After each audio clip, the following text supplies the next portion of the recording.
नमस्कार मेरे प्यारे साथियों, मैं क्षितेश श्रीवास्तव आप सभी का आपके प्लेटफ़ॉर्म ज्ञानसु गुरुकुल पर हार्दिक स्वागत करता हूँ। जैसा कि मैंने आप सभी से वादा किया था कि मैं आपसे ज़रूर जुड़ूँगा और रीज़निंग के एक ऐसे कॉन्सेप्ट के साथ मतलब रीज़निंग का एक टॉपिक है आपका, जो आपके लगभग सारे एग्ज़ाम में आते हैं। तो आज मैं जो चर्चा करूँगा वो होगा आपका रीज़निंग का टॉपिक वर्णमाला परीक्षण। उससे पहले मैं आप सभी को ये अवगत करा दूँ कि इस टॉपिक में, इस सेशन में मैंने वर्णमाला के लगभग सारे टॉपिक मैं लगभग बोल रहा हूँ, एक ऐसा टॉपिक है जो मैंने छोड़ रखा है। अगर आपकी रिक्वायरमेंट होगी तो इसको मैं ज़रूर पूरा करूँगा, ठीक है? आज का जो सेशन है वो मेनली फ़ोकस है आपका एसएससी, जीडी, यूपी पुलिस और सारे ऐसे वनडे एग्ज़ाम जहाँ पे वर्णमाला के परीक्षण के टेस्ट आते हैं। तो बहुत देरी नहीं करेंगे, अपने सेशन पर आगे बढ़ेंगे। वर्णमाला परीक्षण का आपसे गुज़ारिश है कि आप सभी लोग शुरू से लेके अंत तक इस क्लास के साथ बने रहिएगा। आपको सारी चीज़ें आज क्लियर हो जाएँगी, किसी भी प्रकार का मैं कोई कन्फ्यूज़न आपके लिए छोड़ूँगा नहीं। ऐसे मैं पूरी कोशिश करूँगा, ऐसी मेरी पूरी कोशिश है कि सेशन के लास्ट तक आपसे वर्णमाला परीक्षण से कहीं से भी कोई भी क्वेश्चन आए, तो आप वो क्वेश्चन बना ले जाओ, ठीक है? तो बहुत देरी नहीं करते हैं, सबसे पहले वर्णमाला परीक्षण की मैं बात करूँ तो ये आपके सारे एग्ज़ाम में आते हैं, सभी प्रतियोगी परीक्षाओं के लिए ये आपका इम्पोर्टेंट है। वर्णमाला, मैं यहाँ पे हिंदी वर्णमाला की बात नहीं कर रहा हूँ, यहाँ पे मैं जो बात करूँगा आपसे, वो आपके इंग्लिश अल्फ़ाबेट्स की मैं बात करूँगा। तो सबसे पहले क्वेश्चन मैं आपसे पूछता हूँ, अभी आप अपनी पेन और कॉपी बंद कर रखेंगे, अभी चीज़ों को आप सिर्फ़ समझेंगे। अगर मैं वर्णमाला की बात करूँ, तो टोटल इसमें आपके कितने अल्फ़ाबेट होते हैं? टोटल अल्फ़ाबेट होते हैं आपके टोटल कितने होते हैं आपके अल्फ़ाबेट? 26। कितने होते हैं आपके टोटल 26 आपके अल्फ़ाबेट होते हैं।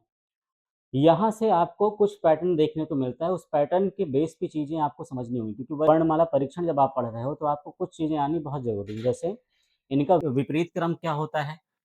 इनका प्लेस वैल्यू कितनी होती है मतलब किस क्रम पर कौन-सा आपका अल्फ़ाबेट आता है, ये आपको याद होना बहुत ज़रूरी है जब आप वर्णमाला परीक्षण पढ़ने जा रहे हैं तो। अब आप बोलोगे कि सर याद कैसे करेंगे, हमें तो याद ही नहीं है। तो वो मेरी ज़िम्मेदारी है, आप चीज़ों को देखते जाइएगा, आपको कुछ ही मिनटों में सारी प्लेस वैल्यू याद हो जाएगी। सिर्फ़ आप मेरे साथ 2 बार रिवाइज़ करेंगे, सारी प्लेस वैल्यू को याद कराने का या हर जितने भी अल्फ़ाबेट होते हैं, वो अपनी प्लेस वैल्यू कैसे खुद के साथ लेकर चलते हैं, वो मैं आपको यहीं पर एक्सप्लेन करूँगा। बस आप चीज़ों को समझिएगा बेहतरीन तरीके से। अभी आप कुछ भी नोट ना करिएगा, सिर्फ़ समझिएगा, उसके बाद आप खुद से नोट करेंगे। जब स खुद से नोट करेंगे, तो चीज़ें आपको बहुत बेहतरीन तरीके से समझ में आने वाली हैं। सबसे मैं पहले बात करूँ अल्फ़ाबेट कौन-कौन से होते हैं भैया आपके, तो आपके अल्फ़ाबेट होते हैं, आप बोलोगे सर ए होता है, बी होता है, सी होता है, डी होता है, ई होता है आपका, एफ, जी होता है, एच होता है, आई होता है, जे होता है, K, L, M, N, O, P, Q, R, S, T, U, V, W, X, Y और ज़ेड। ये आपके अल्फ़ाबेट हो गए। अब इसकी मैं प्लेस वैल्यू की बात करूँ, सबसे पहले मैं आपको प्लेस वैल्यू समझाने जा रहा हूँ, तो आप अच्छे से समझिएगा प्लेस वैल्यू, किस क्रम पर कौन-सा अल्फ़ाबेट आता है, यहीं से आप याद करेंगे, ठीक है? मेरे साथ देखिएगा आप बोर्ड पर, आपका फ़ोकस सिर्फ़ बोर्ड पर होना चाहिए। ये समझिए आपका 1 तो पता ही है कि ए जो है आपका 1 प्लेस पर ही आएगा, बी आपका 2 पर आएगा, सी आपका 3 पर आएगा और डी आपका 4 पर आएगा। एक शब्द होता है जिसको हम बोलते हैं इजोटी के नाम से। इजोटी के नाम से हम जानते हैं, ये समझिएगा मैं यहाँ लिख दे रहा हूँ, इजोटी, ठीक है? ई की मैं बात करूँ तो ये आपका 5वें क्रम पर आता है, ये 5वें स्थान पर आता है, जे आपका 10वें स्थान पर आता है, ओ आपका 15वें स्थान पर आता है, टी आपका 20वें क्रम पे आता है और वाई आपका 25वें क्रम पे आता है। मतलब ये सभी 5 के टेबल पे आते हैं, कौन-कौन से? इजोटी। अब ई की मैं बात करूँगा तो 5 हो जाएगा, जे की मैं बात करूँगा 10 हो जाएगा, ओ की मैं बात करूँगा तो 15 हो जाएगा, टी की मैं बात करूँगा तो 20 हो जाएगा और वाई की मैं बात करूँगा तो 25 हो जाएगा। मतलब इन 5 अल्फ़ाबेट को आपको इजोटी से याद रखना है। बाकी आपको कुछ भी याद करने की ज़रूरत नहीं है, सिर्फ़ समझने की ज़रूरत है, मैं आपको समझाने जो जा रहा हूँ, ठीक है? एफ से आप याद रखेंगे, एफ की वैल्यू होती है 6, आप बोलोगे हाँ, कैसे याद रखेंगे इसको? एफ से आप एक वर्ड याद रखिएगा, एफ यानी फिक्स, एफ यानी फिक्स। एफ से फिक्स हुआ और फिक्स का साउंड कैसा है आपका भैया? तो आपका साउंड है ये 6 जैसा। फिक्स 6, एफ की वैल्यू कितनी हो गई आपकी? 6। फिक्स से 6 याद रखेंगे और एफ की प्लेस वैल्यू कितनी हो गई आपकी? 6। जी का होता है 7, कैसे याद रखेंगे? जी का होता है 7। अगर मैं इसे ब्रेक करूँ, आप समझिए जी ये लिखा है आपने और ये केवल इतना, इस पार्ट को आप देखिएगा, सिर्फ़ इस पार्ट को आप देखेंगे, तो ये कहीं न कहीं 7 जैसा शो कर रहा है। ये 7 जैसा शो कर रहा है, तो जी का प्लेस वैल्यू कितना हो गया? 7 और जी अपने साथ अपनी प्लेस वैल्यू लेके चलता है। ये जो प्लेस हुआ आपका 7 जैसा शो कर रहा है, तो जी की वैल्यू कितनी हो गई आपकी? 7 हो गई। एच की वैल्यू होती है भैया आपकी 8। एच की प्लेस वैल्यू कितनी होती है? 8। कैसे याद रखेंगे? आपका एच है, एच को हम लेंगे, एच आपने ऐसे लिखा है, ऊपर से क्लोज़ करेंगे, नीचे से क्लोज़ करेंगे, तो ये आपका आपका 8 जैसा दिख रहा है एच। एच आपको कैसा दिख रहा है? 8 जैसे दिख रहा है। तो एच की प्लेस वैल्यू कितनी हो गई? 8। क्या आपको ये याद करना पड़ा? क्या आपको ईमानदारी से बताइएगा, क्या इतनी वैल्यू याद करनी पड़ी? एफ की वैल्यू होती है 6, फिक्स से याद रखेंगे, जी अपने आप में 7 लेके चलता है, इसके पूँछ पर लगा है 7, ठीक है? एच की मैं बात करूँ तो 8 इसकी प्लेस वैल्यू है, ऊपर क्लोज़ किया, नीचे क्लोज़ किया, 8 जैसा बन गया तो एच एच की प्लेस वैल्यू कितनी हो गई? 8। आई की वैल्यू कितनी होती है? आई की वैल्यू होती है 9। आई की वैल्यू कितनी होती है भैया? 9। कैसे याद रखेंगे आप बोलोगे? तो 9 याद करने के लिए आई को अगर मैं स्मॉल में लिखूँ, आई ऐसे लिखा जाता है।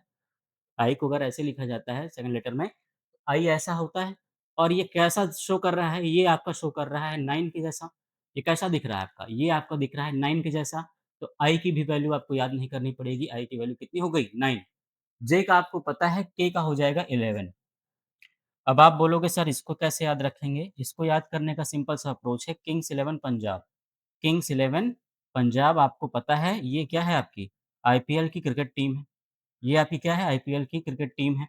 याद कैसे करेंगे? किंग्स 11 पंजाब, किंग्स 11 पंजाब तो के की वैल्यू कितनी हो गई? 11। के की वैल्यू कितनी हो गई? 11 कैसे याद रखेंगे? किंग्स 11 पंजाब से, किंग्स 11 पंजाब से, ठीक है? एल की वैल्यू कितनी होती है? 12। एल की वैल्यू कितनी होती है प्लेस वैल्यू? एल की प्लेस वैल्यू होगी 12 कैसे याद रखेंगे? एल आपका कैसे लिखा है भैया? तो आप बोलोगे एल आपका कैसा लिखा है? समझिएगा इसको। एल आपका ऐसे लिखा है, अगर मैं इस एल को यहाँ से फ़ोल्ड कर दूँ, इस एल को मैं यहाँ से फ़ोल्ड कर दूँ और एक ऐसा, ऐसा क्रम बना देता हूँ, ये देखिए। तो ये आपका 2 जैसा शो कर रहा है, 2 जैसा शो कर रहा है। तो ये 2 तो होगा नहीं क्योंकि ऑलरेडी बी का 2 हो चुका है, ऑलरेडी बी का 2 हो चुका है। तो एल का वैल्यू कितना हो जाएगा? 12। एल की वैल्यू कितनी हो जाएगी? 12।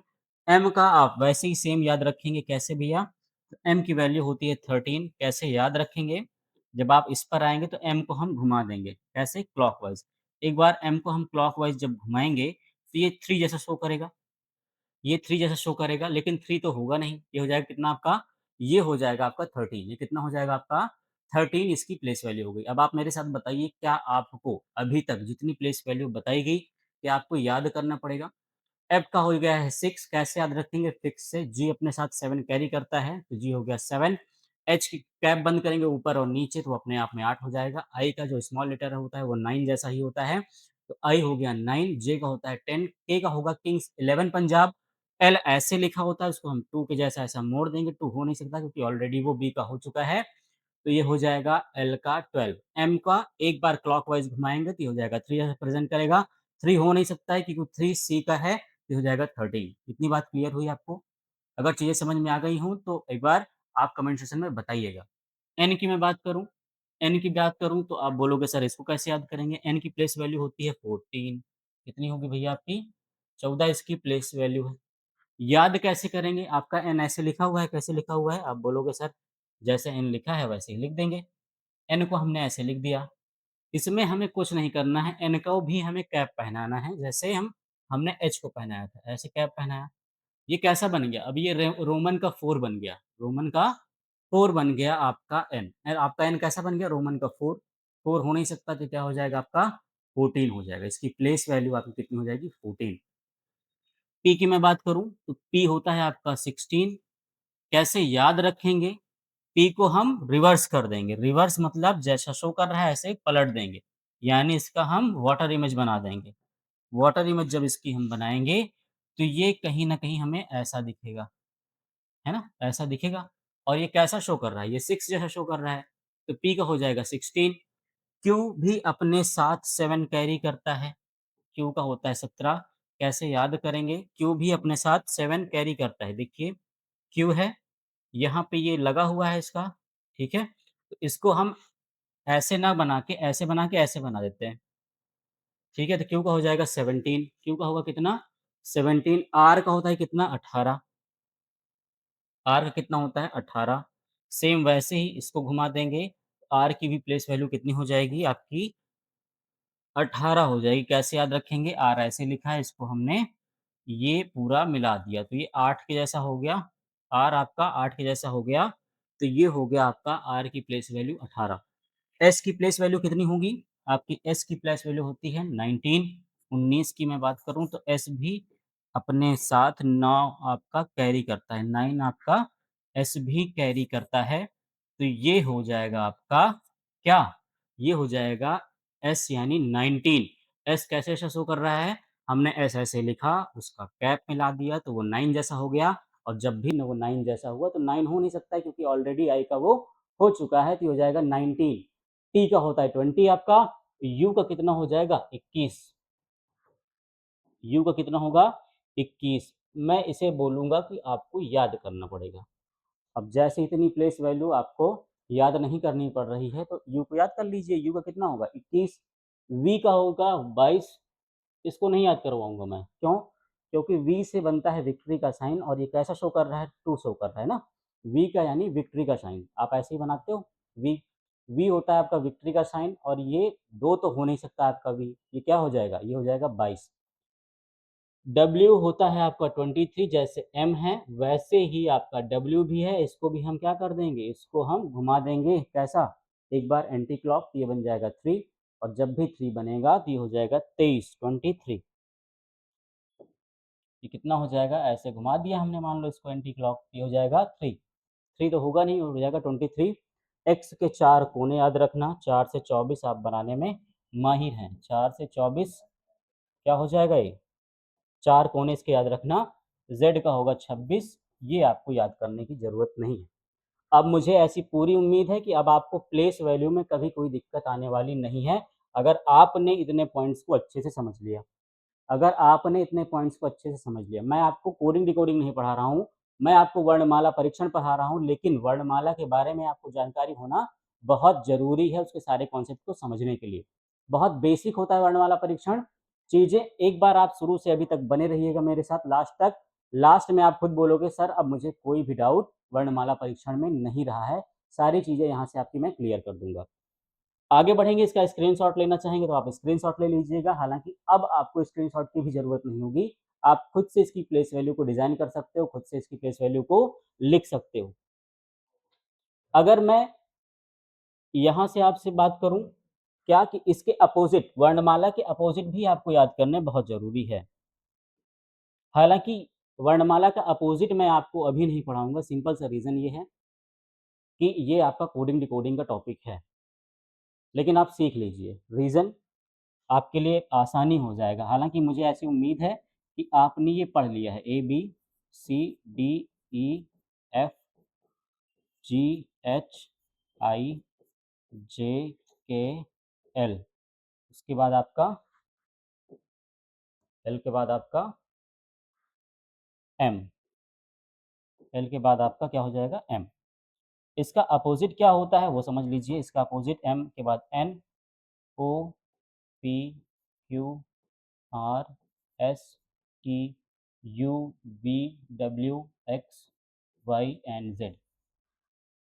ऐसा क्रम क्यों लिखा गया? ऐसा सिंपल सा क्रम इसलिए लिखा गया है भैया आपके लिए, क्यों? क्योंकि अल्फ़ाबेट कितने होते हैं भैया? 26।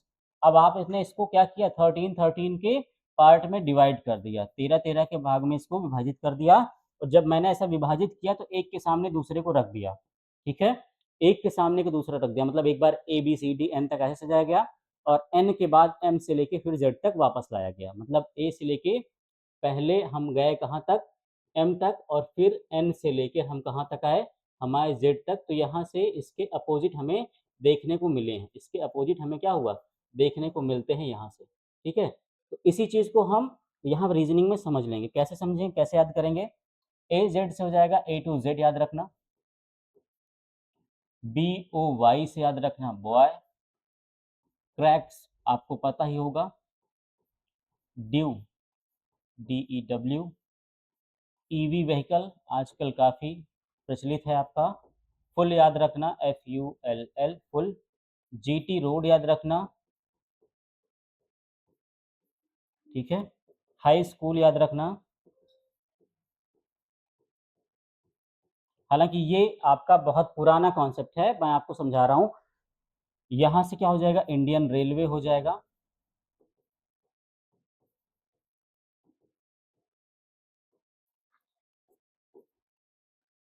ठीक है। IR से हो गया इंडियन रेलवे, JQ का हो जाएगा आपका जंगली क्वीन, याद रखेंगे हम, जंगली क्वीन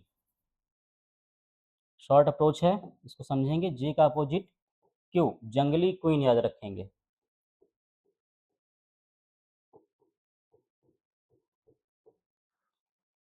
KP से हो जाएगा आपका कानपुर, लायन हो जाएगा, लायन ना याद रखिए आप, याद रखिए लव, वो ज़्यादा बेहतर है याद करने के लिए। और MN का हो जाएगा मैन। अब मैं कुछ सर्कल कर रहा हूँ, ये क्या होगा भैया, A to Z, boy, cracks, due, EV, full, GT road, high school, Indian railway, जंगली क्वीन, कानपुर, लव और मैन। ये आपके अपोजिट को ऐसे अल्फ़ाबेट से हम क्या रखेंगे, इसके अपोजिट को याद रखेंगे। जैसे ए का अपोजिट क्या हो जाएगा आपका, ए का अपोजिट हो जाएगा अब आपका जेड। जितने भी जिसके अपोजिट हैं उसको मैंने क्या किया है, उसको हमने कैपिटल रखा है, ठीक है। बॉय, बॉय का क्या हो जाएगा, ठीक है, क्रैक्स, सी और एक्स याद रखना, ड्यू डी और डब्ल्यू, ईवी से आप याद रखेंगे full FU, GT road, high school HS, Indian railway, जंगली क्वीन और कानपुर, लव और मैन। ये आपके अपोजिट हो गए, ठीक है, ये आपके अपोजिट हो गए। इन वर्ड को आप याद रखेंगे, इसके अपोजिट भी आप क्लियर हो जाएंगे। मैंने आपको दो चीज़ें सिखाई, प्लेस वैल्यू सिखाया मैंने आपको हर अल्फ़ाबेट का, दूसरा हर अल्फ़ाबेट के अपोजिट में क्या आएगा अगर उसे 13-13 के पार्ट में विभाजित कर दिया जाए, बांट दिया जाए बराबर। अब आते हैं हम वर्णमाला पे। अभी तक आपका इंट्रोडक्शन था, चीज़ें आपको मैं क्लियर कर रहा था ये मानकर कि आपको ना प्लेस वैल्यू पता है ना उसके अपोजिट वैल्यू पता है। अब हम तैयार हैं अल्फा वर्णमाला परीक्षण पढ़ने के लिए, अल्फाबेट टेस्ट पढ़ने के लिए। अगर आपको चीज़ें अब याद हो चुकी हैं, उसका अपोजिट क्या है, उसकी प्लेस वैल्यू क्या है, अगर ये चीज़ें क्लियर हो चुकी हैं तो अब फटाफट आते हैं अपने टॉपिक पे, वर्णमाला परीक्षण पर। सबसे पहले इसके टाइप देख लेते हैं, इसके प्रकार कौन कौन है जो आपको पढ़ने हैं। इसके प्रकार की मैं बात करूं आपका, तो आपका इसमें वर्णमाला के क्रम के अनुसार अक्षरों की स्थिति देखना, वर्णमाला के क्रम के अनुसार अक्षरों की स्थिति देखना, इसका टाइप फर्स्ट है। टाइप दूसरा है आपका अक्षर युग्म या जोड़ा पर आधारित प्रश्न, इसको बोलते हैं हम पेयर पर। तीसरा टाइप जो है आपका शब्दकोश पर आधारित प्रश्न है, शब्दकोश पर आधारित प्रश्न है। चौथा जो आपका टाइप है इसका अक्षरों के स्थानिक मान पर आधारित प्रश्न, इसमें दो टाइप बनते हैं, एक साधारण क्रम और एक विपरीत क्रम। पांचवा जो आपका टाइप है वो है आपका सम तथा विषम पर आधारित प्रश्न, ऑड एवं इवन पर आधारित प्रश्न। और लास्ट है आपका मध्य फल ज्ञात करना, मध्य फल ज्ञात करना यानी मध्य पद ज्ञात करना भी हो सकता है, और मध्य फल ज्ञात करना ये आपका लास्ट है, ठीक है। आपको टोटल कितने प्रकार पढ़ने हैं भैया, तो आपको पढ़ने हैं टोटल 6 टाइप। इसके बाद आपका वर्णमाला परीक्षण तैयार हो जाएगा, इसके बाद आपका वर्णमाला परीक्षण बिल्कुल तैयार हो जाएगा, देरी नहीं करेंगे। सबसे पहले मैं वर्णमाला के क्रम के अनुसार अक्षरों की स्थिति टाइप फर्स्ट पर आता हूँ। हेक्सागन की मैं बात करूं, इस क्वेश्चन है आपका, हेक्सागन शब्द के सभी अक्षरों को वर्णमाला के क्रम में व्यवस्थित किया जाए तो कितने अक्षरों के स्थान में परिवर्तन नहीं होगा। वर्णमाला क्रम के अनुसार इस पे क्वेश्चन बना है कि हेक्सागन के शब्द के सभी अक्षरों को वर्णमाला के क्रम में व्यवस्थित किया जाए तो कितने अक्षरों के स्थानों में परिवर्तन नहीं होगा। तो आप यहाँ पे देखेंगे हेक्सागन हम लिख लेते हैं, समझिएगा इस बात को, HEXAGON, हेक्सागन को वर्णमाला के क्रम में व्यवस्थित करते हैं। अब यहाँ से आपकी प्लेस वैल्यू की बात आती है। आप बताइएगा h की प्लेस वैल्यू कितनी होती है? h की प्लेस वैल्यू कितनी होगी? आप सभी बताएँगे। h की प्लेस वैल्यू कितनी होगी? तो आप बोलोगे सर h की प्लेस वैल्यू होती है 8। अभी मैंने जस्ट आपको लर्न कराया कैसे, इसके कैप को बंद करा के। e का कितना होता है 5 इजोटी से, x के 4 कोने यानी 24, a का होता है 1, g अपने साथ 7 कैरी करता है, o का होता है 15 और उसके बाद n का होता है, n का कितना होता है 14। इसको भी कैप हमने पहनाया ऊपर और नीचे। इतनी बात आपको समझ में आ गई। अब इसे वर्णमाला क्रम में व्यवस्थित कर लीजिए। वर्णमाला क्रम के अनुसार अगर हम चलेंगे तो सबसे पहले अगर आप यहाँ पे नंबर देखिएगा तो सबसे पहले आपको क्या कौन सा नंबर दिख रहा है? सबसे पहले आपको दिख रहा है 1, 1 यानी ए। ए की मैं बात करूं, क्या ये कलर विजिबल है? नहीं है। दूसरा कलर लेते हैं। मैं बात करता हूं सबसे पहले ए की।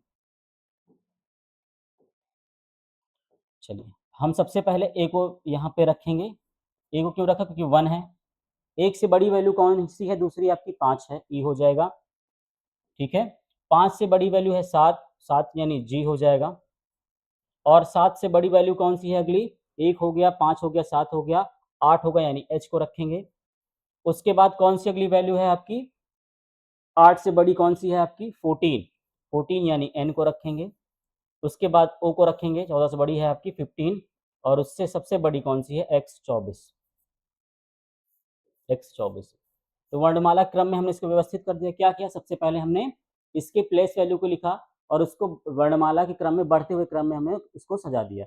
आपसे पूछा गया है कि कितने ऐसे अक्षर हैं जिनके स्थानों में परिवर्तन नहीं हुआ।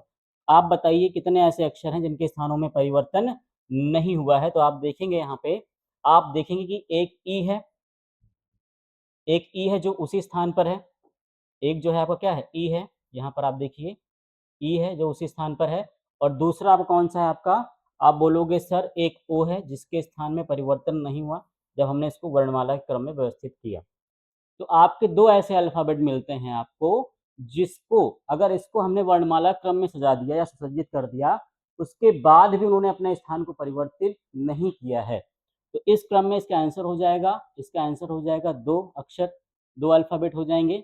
या आप बोलोगे कभी कभी 2 अक्षर होगा, कभी कभी ये आपको सीधा अल्फाबेट ही दे देगा। तो आंसर हो जाएगा ई और ए, ई और ओ, ई और ओ इनका स्थान परिवर्तित नहीं हुआ है। तो सीधा सीधा कभी कभी ऑप्शन में आपको ये बता देगा कि 2 अल्फाबेट ऐसे हैं, या कभी कभी बोलेगा उनका नाम दे देगा, ई और ओ का क्रम भी परिवर्तित नहीं होगा।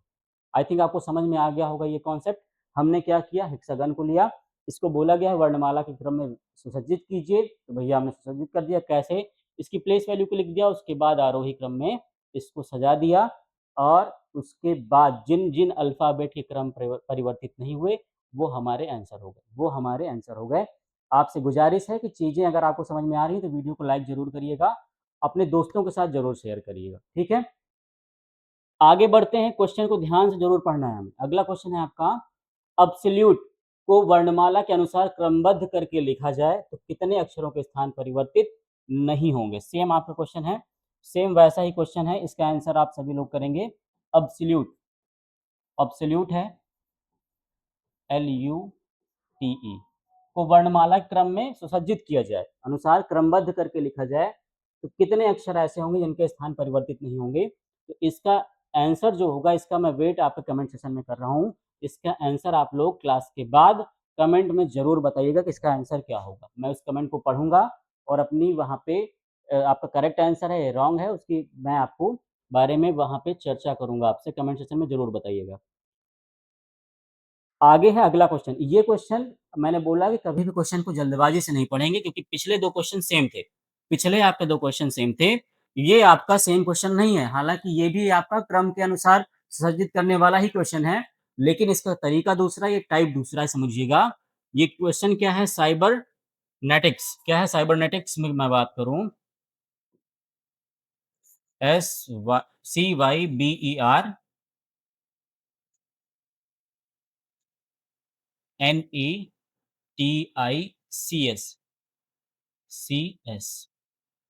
में कौन सा अक्षर वही स्थान प्राप्त करता है जो वह अंग्रेजी वर्णमाला में प्राप्त करता है? अब इसको समझिएगा, अंग्रेजी वर्णमाला की बात कर रही है, मतलब हम यहाँ पे तुलना सीधा किससे करेंगे? अंग्रेजी वर्णमाला के क्रम से उसकी तुलना करेंगे। अंग्रेजी वर्णमाला के क्रम में जो उसका स्थान है, अंग्रेजी वर्णमाला के क्रम में जो स्थान है, उससे हमें इसको रिलेट करना है, ना कि अल्फ़ाबेट के अनुसार, जो पिछला अल्फ़ाबेट था, जो पिछला टाइप था। इसको समझिएगा, अगर वर्णमाला क्रम की हम बात करूँ, अगर क वर्णमाला क्रम की मैं बात करता हूँ, तो आप समझिएगा, यहाँ पे सबसे पहले तो इनकी प्लेस वैल्यू लिख लेते हैं। सी की प्लेस वैल्यू कितनी होगी आपकी? सी की प्लेस वैल्यू हो जाएगी आपकी 3। वाई कितनी होती है? आप बोलोगे सर 25। बी की कितनी होती है? 2 होती है। ई की कितनी होती है? 5 होती है। आर कितनी होती है? 18 होती है। एन की कितनी होगी आपकी? 14 प्लेस वैल्यू होती है। ई की होती है 5, टी की होती है आपकी 20, आई की हो जाएगी आपकी 9, सी की होती है 3 और एस की होती है आपकी 19। ऐसी कितनी होती है? 19। मुझे उम्मीद है कि अब आपको ये प्लेस वैल्यू ज़रूर याद हो गई होगी। अब इसे हम वर्णमाला के अनुसार नंबरिंग कर देते हैं। 1, 2, 3, 4, 5, 6, 7, 8, 9, 10, 11। अब आप बताइए कि इसमें कौन-सा ऐसा अल्फ़ाबेट है जो उसी स्थान पर आ रहा है, जो वो वर्णमाला के स्थान पर आता है? आप ध्यान से देखें इसमें और बताएँ ऐसा कौन-सा अल्फ़ाबेट है जो इसमें भी उसी क्रम पे आ रहा है, इस स्पेलिंग में भी उसी क्रम पे आ रहा है, जिसका प्लेस वर्णमाला में भी उसी क्रम पे है, तो आप बोलोगे कि सर 9। 9 जो है, आपकी वर्णमाला में भी 9वें स्थान पर आता है, इसका क्रम क्या होगा? 9वें स्थान पर है। इस पूरे वर्ड में भी वो किस प्लेस पर है? वो 9th प्लेस पे है, तो इसका आंसर क्या हो जाएगा आपका? आई यानी 9। आई इसका आंसर हो जाएगा। इसका आंसर क्या हो जाएगा भैया आपका? आई एक ऐसा अल्फ़ाबेट है जो इस वर्ड में भी उसी क्रम पे है, जो वो आपके वर्णमाला में आता है, ठीक है? इसका आंसर क्या हो जाएगा? आई। क्वेश्चन को हमें ध्यान से पढ़ने की ज़रूरत है, जल्दबाज़ी करने की ज़रूरत नहीं है। वो क्रम किस बेस पर पूछ रहा है, अधिकतर लोग यही गलती करते हैं। मैक्सिमम लोग आपकी यही गलती करते हैं कि वो क्वेश्चन को समझ ही नहीं पाते हैं कि पूछा क्या गया है। इसमें हमें जो जानकारी चाहिए थी, वो हमें चाहिए थी अंग्रेजी वर्णमाला के अनुसार, वहाँ से हमें रिलेट करना था, ना कि पूरे अल्फ़ाबेट को सुसज्जित करके उसके अकॉर्डिंग हमें चीज़ें को चेक करना। समझ में आ गई मेरी बात? अगर चीज़ें क्लियर हो गई होंगी तो आपका टाइप फर्स्ट यहाँ से क्लियर होता है। टाइप फर्स्ट से जो क्वेश्चन बनते हैं, अगर आपको इतनी बातें समझ में आ गई हैं, तो अब आप यहाँ से कोई मिस्टेक नहीं करने वाले हो, कोई भी चीज़ें आपकी यहाँ से गलत नहीं होने वाली। ठीक है? आगे बढ़ते हैं, टाइप सेकंड की मैं बात करता हूँ, बहुत ज़्यादा समय ज़ाया नहीं करूँगा आपका। टाइप सेकंड की मैं बात करूँ तो अक्षर युग्म, यानी यहाँ पे अब हम पेयर की बात करेंगे, जोड़ों की बात। अक्षर युग्म, जोड़ों पर आधारित मैं प्रश्न की बात करता हूँ आपसे, तो यहाँ से आपसे पेयर पूछा जाएगा। ऐसे कितने जोड़े हैं? यहाँ पे आप समझिएगा, जैसे मैं ए, बी, सी, डी, ई, एफ ऐसे मैंने अल्फ़ाबेट लिखा और मुझे ए से डी तक जाना है। तो ए, बी, सी, डी मैं अगर यहाँ से पढ़ना शुरू करता हूँ, आप समझिएगा ए, बी, सी, डी, ए, बी, सी, डी। मान लीजिए कोई एक स्पेलिंग है जिसमें मान लीजिए ए है, एक्स है, वाई एक्स एक्स करके ऐसे लिखा हुआ है और लास्ट में यहाँ पे डी है। यहाँ पे क्या है आपका? डी। तो मान लीजिए यहाँ पे ए है, यहाँ पे कोई भी अल्फ़ाबेट हो सकता है, यहाँ पे भी कोई अल्फ़ाबेट हो सकता है, तो ए, बी, सी और डी। मतलब एक पेयर तो यही मिल गया ए से डी के बीच में। एक पेयर क्या मिल गया आपका?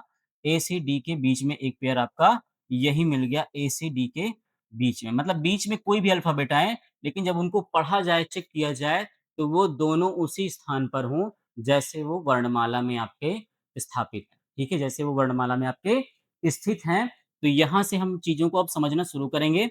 उम्मीद है कि आपको ये बात समझ में आ गई होगी। उम्मीद है मुझे ऐसा कि आपको अब ये बात समझ में आ गई होगी। हम सबसे पहले हालाँकि इसको 2 तरीके से हम क्वेश्चन सॉल्व कर सकते हैं, प्लेस वैल्यू के साथ रिलेट करके, दूसरा हम चेक कर सकते हैं वर्बली इसको पढ़ के। तो मुझे वर्बली पढ़ के ज़्यादा समझ में आता है। अगर आप इसको प्लेस वैल्यू के साथ चेक करना चाहो, तो आप वैसे भी चेक कर सकते हो। अगर मैं वर्बली इसको चेक करना चाहूँ, तो सबसे पहले स्ट्रीमिंग जो वर्ड है आपका वही लिख देता हूँ। STREAMING स्ट्रीमिंग है। स्ट्रीमिंग को हम चेक करते हैं। एस से हम अल्फ़ाबेट पढ़ना शुरू कर देते हैं। एस से अगर हम चीज़ों को पढ़ना शुरू करेंगे तो एस के बाद क्या मिलना चाहिए? S, PQRS, T, ST, UVWXYZA जब भी खत्म हो चीज़ें ज़ेड पे तो उसके बाद हम ए से फिर कंटिन्यू कर देंगे, ठीक है?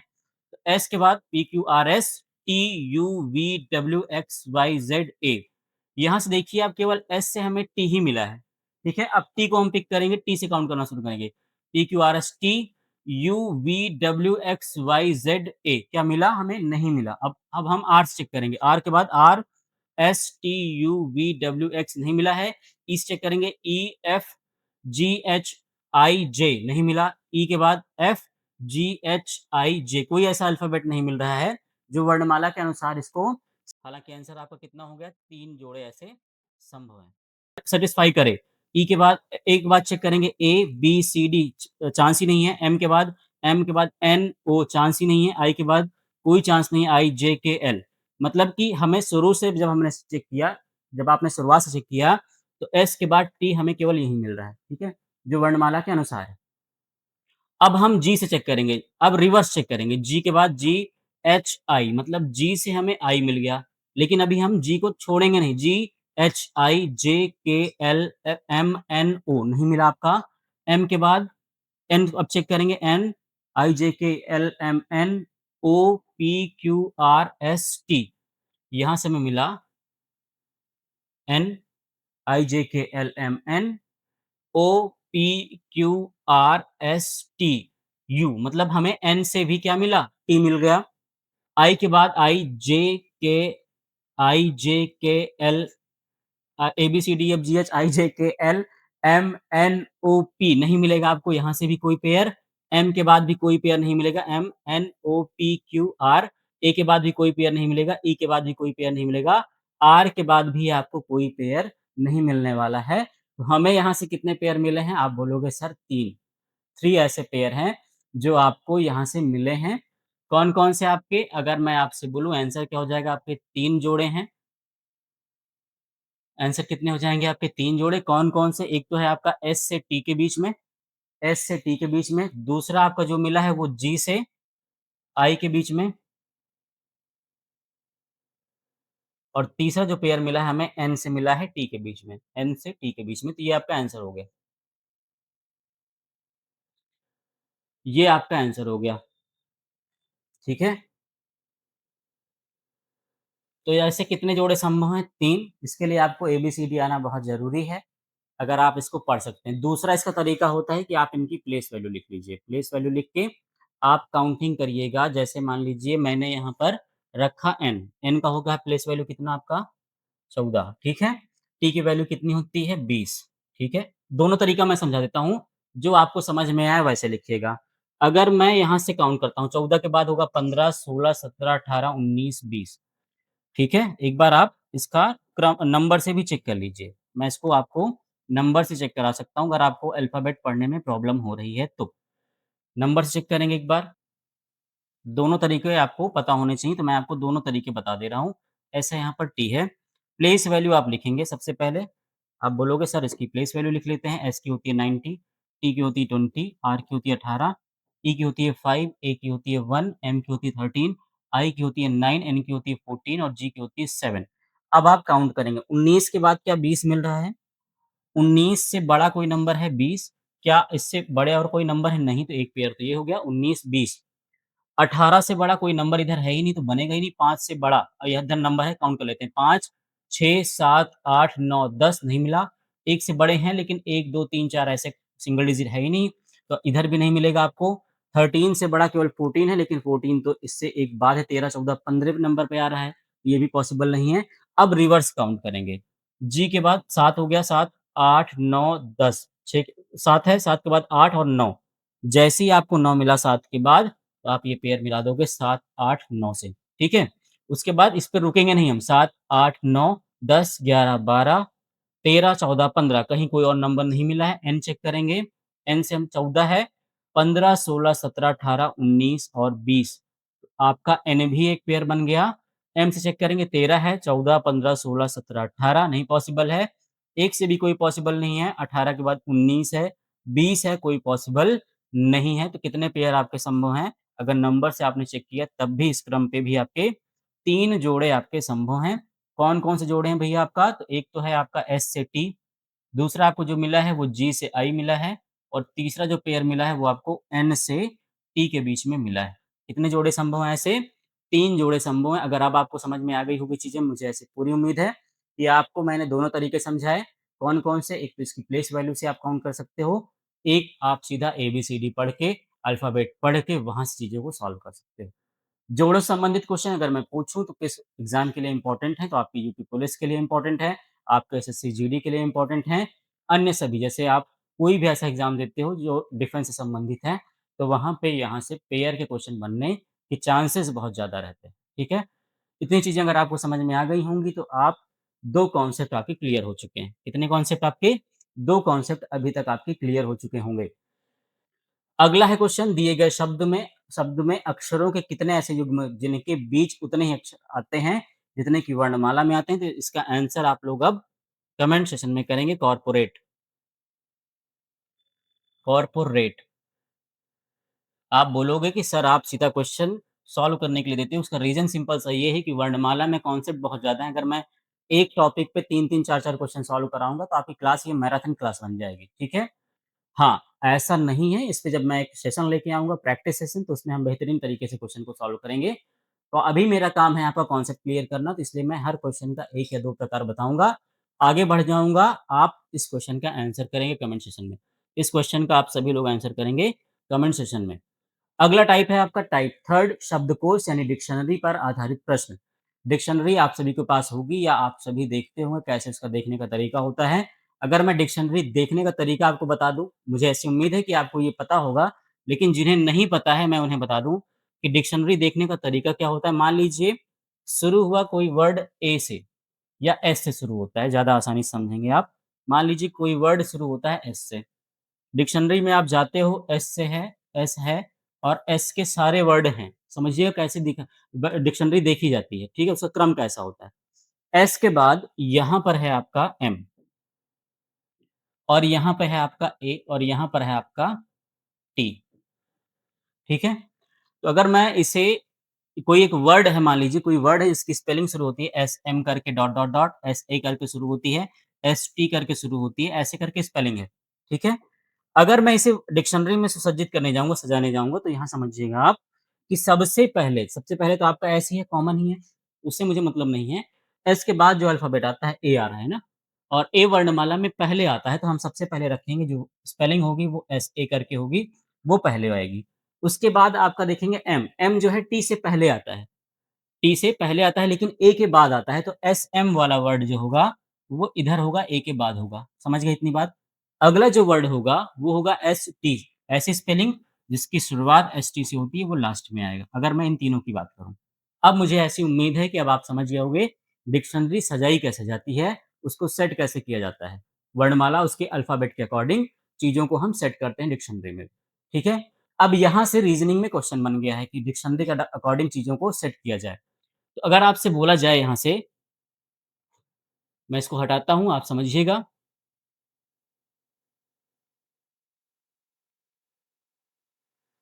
अगर मैं आपसे यहाँ बताऊँ कि दिए गए शब्दों को शब्दकोश यानी डिक्शनरी के आधार पर व्यवस्थित किया जाए, तो उनका सही क्रम क्या होगा? उनका सही क्रम क्या होगा? कभी-कभी सही क्रम पूछ लेता है, कभी-कभी लास्ट पूछ लेता है, लास्ट वर्ड क्या होगा? कभी-कभी मध्य में कौन-सा आएगा? ऐसे करके क्वेश्चन पूछता है डिक्शनरी पर आधारित। अगर मैं इसे सेट करना शुरू करता हूँ, तो इसको सॉल्व करने का अप्रोच मैं आपको बता देता हूँ। सभी आपके एस से शुरू हैं, तो इसको हम सबसे पहले कट करेंगे। एस को हम सबसे पहले हटा देंगे, हमें एस से कोई मतलब नहीं है। उसके बाद आपके बचे कितने वर्ड, उसके बाद हम सेकंड वाले वर्ड को हम टैली करेंगे। यहाँ पर ओ है और यहाँ पर ओ है, यहाँ पर एच है और ओ है, ठीक है? एच है और यहाँ पर एन है। यहाँ पर क्या है आपका भैया? एन है। अब आप समझेंगे, एस के बाद ओ, एस के बाद एच, एस के बाद एच, एस के बाद एन। ये बताएँ आप कि एस के बाद एच पहले आएगा या एस के बाद ओ पहले आएगा या एस के बाद एन पहले आएगा? आप बोलोगे एस के बाद एच पहले आ जाएगा। अब यहाँ पे भी 2 वर्ड हैं, यहाँ पे 2 वर्ड हैं जिसके बाद एस के बाद एच है।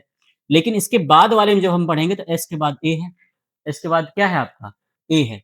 कितने वर्ड हैं पहले लिख लेता हूँ 1, 2, 3, 4 और 5 वर्ड हैं, ठीक है? 5 वर्ड हैं आपके। एस के बाद एच है, एस के बाद एच है, एस के बाद एच के बाद यहाँ पर क्या है? ए है। एच के बाद क्या है यहाँ पर? ए है और यहाँ पर एच के बाद ओ है, तो ए तो पहले आएगा ना ओ से। अगर इन दोनों को मैं टैली करूँ, तो इसमें भी एच कॉमन है, इसको हम हटा देंगे।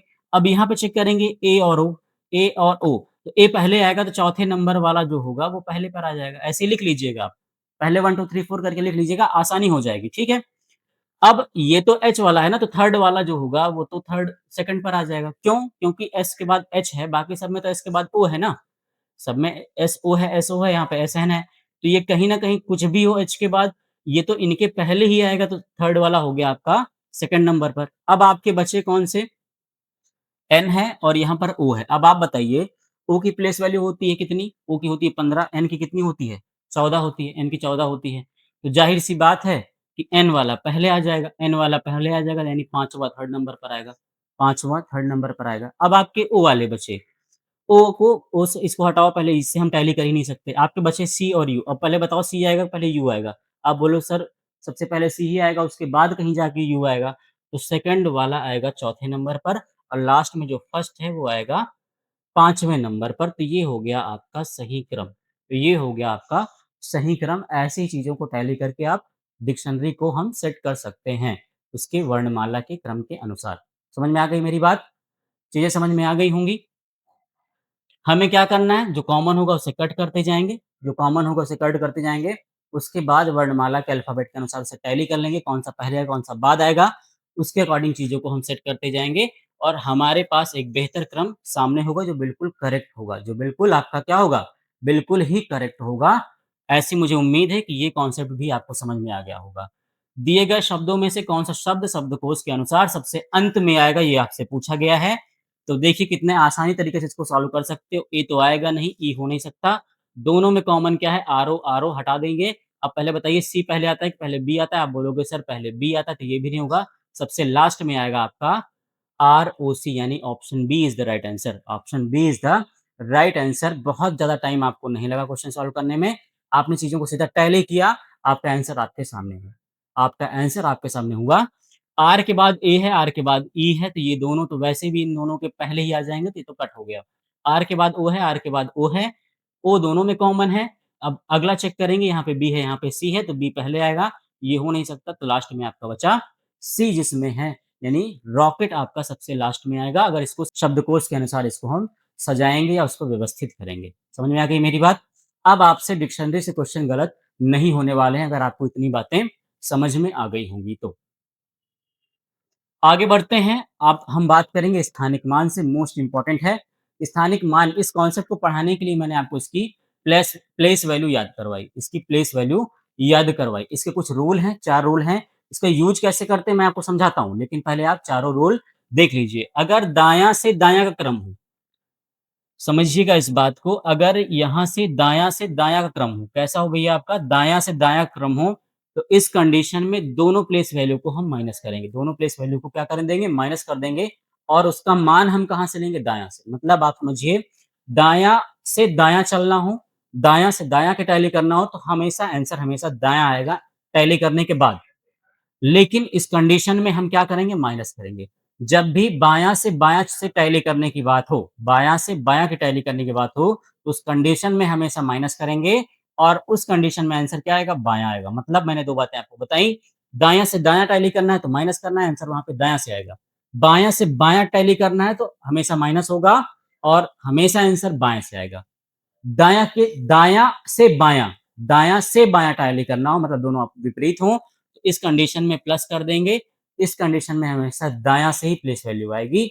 बायाँ से दायाँ टैली करना है तो इसका आंसर बायाँ से आएगा और इसको प्लस कर देंगे। आप बोलोगे सर इतनी बातें हम कन्फ्यूज़ हो जाएँगे, दायाँ-दायाँ, बायाँ-बायाँ, दायाँ से बायाँ से दायाँ क्या है?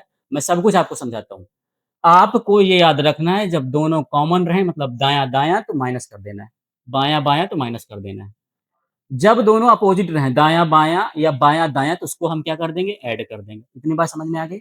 अब कहाँ से कौन-सा क्रम लेंगे वो समझ लीजिएगा। जहाँ शुरुआत होती है, जैसे दायाँ शुरुआत हुआ, इसका आंसर दायाँ से आएगा। बायाँ शुरुआत हुई तो इसका आंसर बायाँ से आएगा। यहाँ शुरुआत दाएँ से हुई तो इसका भी आंसर किधर से आएगा? दाएँ से आएगा। यहाँ शुरुआत बाएँ से हुई तो इसका भी आंसर बाएँ से आएगा। कितनी बात समझ में आ गई आपको?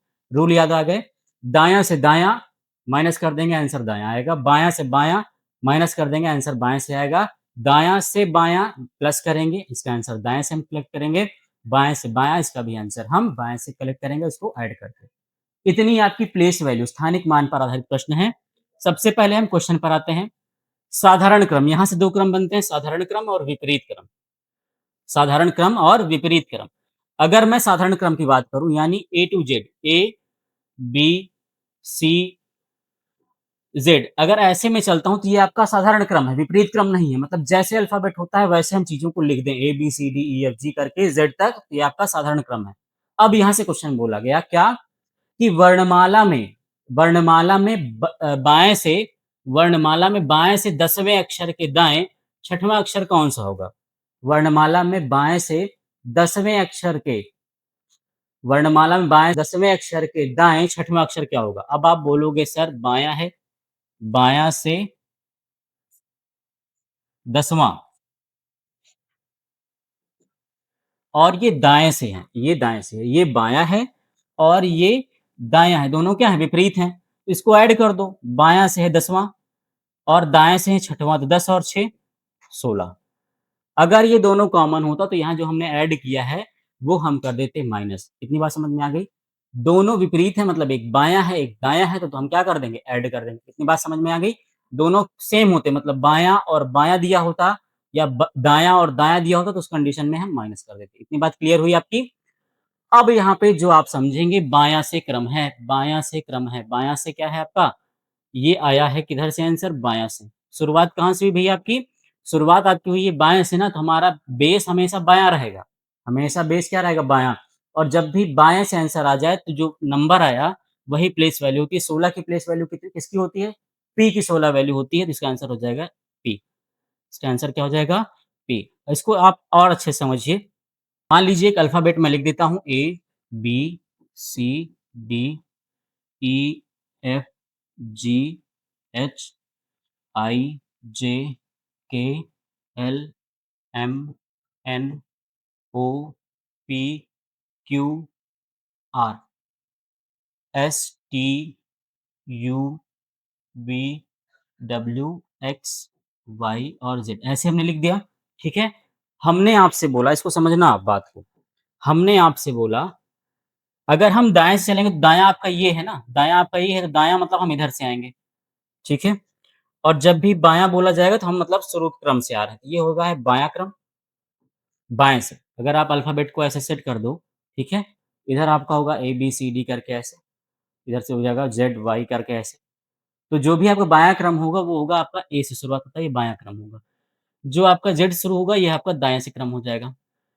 इसको नोट नहीं करना है, मैं आपको सिर्फ़ समझा रहा हूँ, आपको इसी को फ़ॉलो करना है, कैसे भी सारी चीज़ें क्लियर होंगी समझना।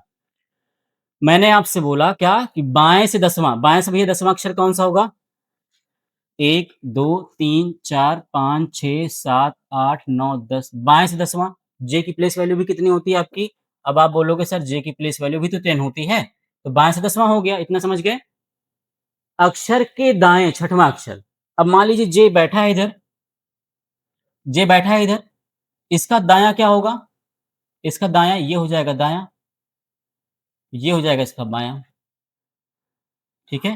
के दाएँ छठवां अक्षर, अब यहाँ से चलेंगे छठवां अक्षर, जे के बाद 1, 2, 3, 4, 5 और 6 जैसे ही 6 आया, आंसर आपका क्या हो गया? सर आप बोलोगे पी, आंसर क्या हो गया इसका?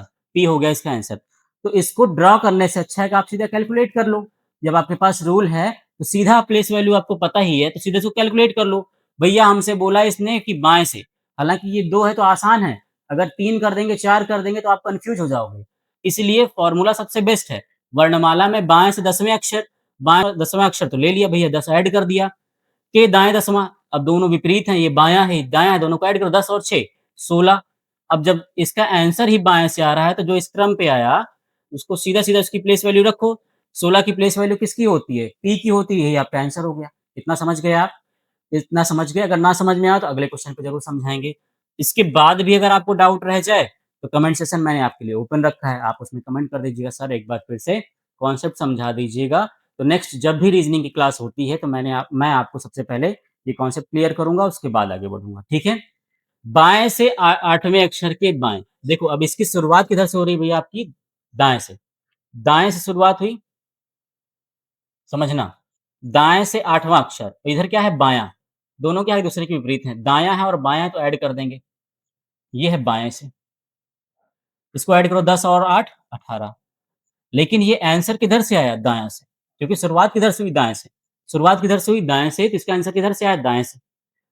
18 जब आया दाएँ से, तो हमेशा याद रखना अपोज़िट वैल्यू मतलब A का विपरीत क्या होता है? Z, इसीलिए मैं आपको ये विपरीत याद कराया। A की वैल्यू होती है 1 और Z की वैल्यू होती है 26, दोनों को ऐड करो 27। दोनों की ऐड करोगे 27 मतलब दायाँ और बायाँ इनका जब क्रम मिलाएँगे तो कितना हो जाएगा आपका? 27 इसका आंसर होता है। तो जब भी आंसर आपका दाएँ से आए तो इस हम आंसर को 27 से माइनस करेंगे। 27 माइनस 18 कितना हो जाएगा? कितना हो जाएगा आपका? 18 दूँ 20 और 7 और 2 9। 9 इसका आंसर होगा 9 यानी आई, 9 यानी आई। इसका आंसर क्या हो जाएगा? आई। मतलब वो अक्षर कौन-सा है आपका? आई। फिर से समझिएगा मेरी बात, अगर बाएँ से है, तो ज़ाहिर-सी बात है सिंपल सा आंसर जो भी नंबर आया उसका, उसकी प्लेस वैल्यू रख देंगे हम, जिसकी भी प्लेस वैल्यू होगी। लेकिन जब भी आपका आंसर दाएँ से आएगा, उसे हम 27 से माइनस करेंगे, बस माइंड में याद रखना। जब भी आंसर दाएँ से आएगा, तो उसको हम 27 से माइनस कर देंगे, बस, इसके अलावा कुछ नहीं। सिंपल सा रीज़न होता है कि जो दाएँ से आंसर आए, तो वो विपरीत क्रम से हमें काउंट करने के लिए बोल रहा है, तो हम उसको सही क्रम से काउंट करने के लिए हम 27 से माइनस करेंगे। 27 से माइनस करेंगे, आपकी रियल प्लेस वैल्यू आ जाएगी। अधिकतर दायाँ कॉन्सेप्ट ही देखता है क्योंकि जैसे ही मैंने यहाँ पर 18 लिया, मैक्सिमम लोग जल्दबाज़ी कर देते हैं, दायाँ-बायाँ कॉन्सेप्ट नहीं देखते हैं। 18 वैल्यू होती है किसकी? आर की। और ये आपको ऑप्शन में मिलेगा। ये आपको ऑप्शन में मिलेगा और आपका नंबर कम हो जाएगा अगर आपने इस पे फ़ोकस नहीं किया तो, कि आपका आंसर दाएँ से आ रहा है या बाएँ से आ रहा है। समझ में आ गया? हमें कुछ नहीं करना है, दायाँ-दायाँ है तो माइनस कर देना है, आंसर हमेशा दायाँ से आएगा तो उसकी प्लेस वैल्यू जो भी होगी ऐड कर देंगे।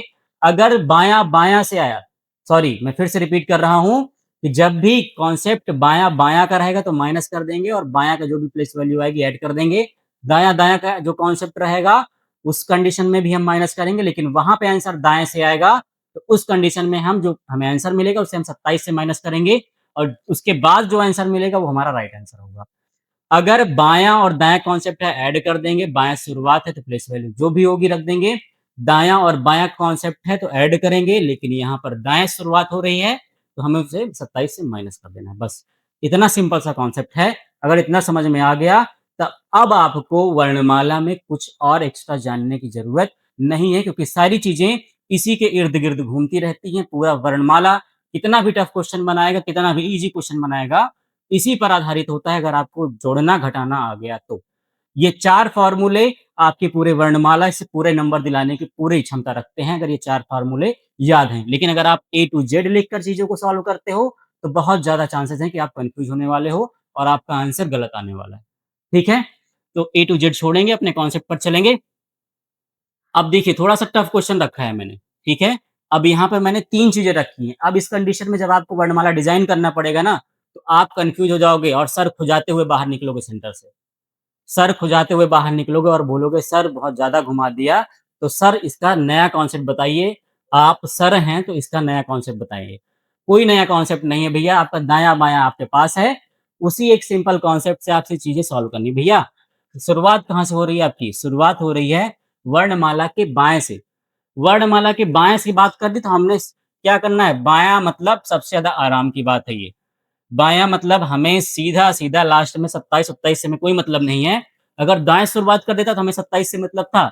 शुरुआत उसने बाएँ से कर दी है तो हमें कोई दिक्कत ही नहीं है, जो भी आंसर आएगा, सिंपल सा अप्रोच रखेंगे, चीज़ें आपकी सॉल्व हो जाएगी। बाएँ शुरुआत हुआ, बायाँ से 16वाँ, अगला क्या है भैया? यहीं से टैली कराएँगे, बाएँ के बाद क्या मिल रहा है? दायाँ, बाएँ के बाद क्या मिल रहा है? दायाँ, तो हम इसको ऐड करेंगे ना। जब भी बाएँ-दाएँ कॉन्सेप्ट मिलेगा क्या कर देंगे? ऐड कर देंगे, तो 15 और 10 कितना हो जाएगा? 25 बाद में ऐड करते हैं, पहले आप समझिए। 15 है बायाँ, दायाँ है 10, 15 को हम ऐड करेंगे क्यों? क्योंकि बेस हमारा बायाँ है, बेस हमारा क्या हो गया? आप बोलोगे बेस हमारा बायाँ क्योंकि शुरुआत कहाँ से हुई है? बायाँ और जहाँ शुरुआत होती है वही किसी चीज़ की क्या होती है? बेस होता है, वही उसकी नींव होती है, तो नींव हमारा क्या हो गया? बायाँ। अब सारी चीज़ें हम यही नींव से ही सारी चीज़ें हम बेस से ही रिलेट कराएँगे। बाएँ के बाद दायाँ मिला आंसर हो गया, प्लस कर देंगे, ऐड कर देंगे। उसके बाद बायाँ अब भी चलेगा, बायाँ को हम छोड़ेंगे नहीं। अगला क्या है आपका? बायाँ। तो भैया जब हम बाएँ से बाएँ को टैली कराएँगे तो हमारा क्या होता है? तो आप बोलोगे सर जब भी बायाँ से बायाँ का टैली कराएँगे तो माइनस हो जाता है।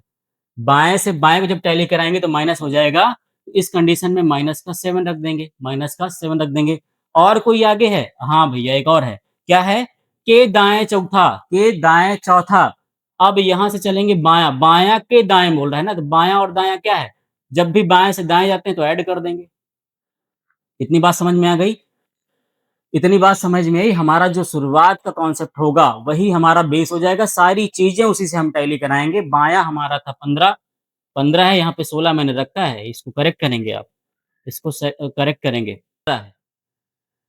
उसके बाद बाएँ से हम आगे बढ़े तो आगे हमको मिल गया दायाँ, बायाँ से हम आगे में बढ़े तो हमको मिल गया दायाँ और बायाँ और दायाँ जुड़ जाते हैं, जहाँ मिलते हैं जुड़ जाते हैं। उसके बाद बाएँ से हम आगे बढ़े तो हमें फिर बायाँ मिल गया और जब बायाँ मिला, तो इस कंडीशन में माइनस हो जाएगा तो हमने माइनस कर दिया। अब बाएँ से फिर हम आगे बढ़े, तो हमें दायाँ मिल गया और बायाँ-दायाँ कॉन्सेप्ट क्या होता है? प्लस होता है, तो प्लस कर दिए। प्लस का कितना? 4। अब इसी इक्वेशन को सॉल्व कर लो, ये है भैया आपका 15, तो ये हो गया 15 प्लस 10 माइनस का 7 और प्लस का 4। इसे ऐड करेंगे, तो 15 10 25, 25 और 4 29, 29 माइनस 7 कितना हो जाएगा?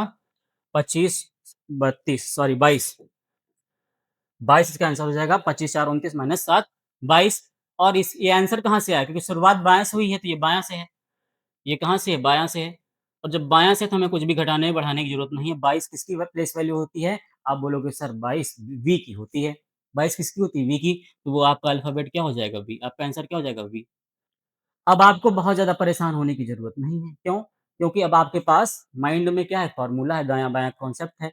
अब क्वेश्चन कितना भी लॉन्ग कर दे, कितनी भी चीज़ें जोड़ दे, हम उसको प्लस-माइनस करके चीज़ों को आगे देखते जाएँगे। अगर शुरुआत बाएँ से है तो जो हमारा आंसर होगा, वही उसकी प्लेस वैल्यू हो जाएगी। अगर दायाँ से आ गया तो उसमें बहुत बड़ी बात नहीं है, हम 27 इसको माइनस कर देंगे, हमारा आंसर हमारे सामने होगा। अगला क्वेश्चन देखेंगे, इसका स्क्रीनशॉट लेना चाहें तो ले लीजिए और नोट करना चाहें तो नोट कर लीजिए। मुझे उम्मीद ऐसी पूरी है कि आपको चीज़ें बहुत बेहतरीन तरीके से समझ में आ रही होंगी। आज जब आपने वर्णमाला पढ़ लिया तो इसके बाद आपको वर्णमाला दोबारा पढ़ने की ज़रूरत नहीं पड़ेगी। किसी भी बुक से, किसी भी एग्ज़ाम से, कहीं से कोई भी क्वेश्चन वर्णमाला से आएगा, अगर आपसे नहीं होगा तो वो फिर किसी से नहीं होने वाला है। फिर वो किसी से सॉल्व होने वाला नहीं है, अगर आपने इतने कॉन्सेप्ट अच्छे से पढ़ लिए तो। बहुत देरी नहीं करूँगा, अगले क्वेश्चन पर बढ़ूँगा। अंग्रेजी वर्णमाला की अब इसकी शुरुआत किधर से होगी? दाएँ से। अब आपको माइंड में रखना है जब भी शुरुआत दाएँ से हो तो हमें लास्ट में जो भी आंसर मिलेगा, उसे हमें किससे माइनस करना है? 27 से माइनस कर देना है, बस। अब यहाँ पे देखते हैं दाएँ से 16वें, उसके बाद बायाँ मिल गया, दायाँ-बायाँ कॉन्सेप्ट प्लस यानी 7, उसके बाद क्या मिला है? फिर दायाँ मिल गया। जब भी दायाँ मिला, दायाँ और दायाँ माइनस होते हैं, 10 कर दिया। उसके बाद फिर बायाँ मिला तो दायाँ और बायाँ कॉन्सेप्ट प्लस कर देंगे। छठा पूछ रहा है, इसको रख देंगे, 16 और इसको ऐड करो, तो कितना हो जाएगा आपका? 7 और 6, 7 3 10, 3 13, 13 में से 10 जाएगा, 3 बचेगा, 16 और प्लस 3 कितना हो जाएगा आपका? 19, 19 हो जाएगा। अब ये आप पे डिपेंड करता है कैसे कैलकुलेट करते हो चीज़ों को। इसका आंसर कितना हो जाएगा? 19। कैसे? आप चाहे इसे सीधा ऐड कर सकते हैं, 16 4 20 3 23 6 कितना हो जाएगा? 23 6 29, 29 में से 10 जाएगा आपका 19। अब यहाँ पर आप डायरेक्ट प्लेस वैल्यू नहीं रखेंगे, अगर आपने जल्दबाज़ी कर दी तो आपका आंसर गलत।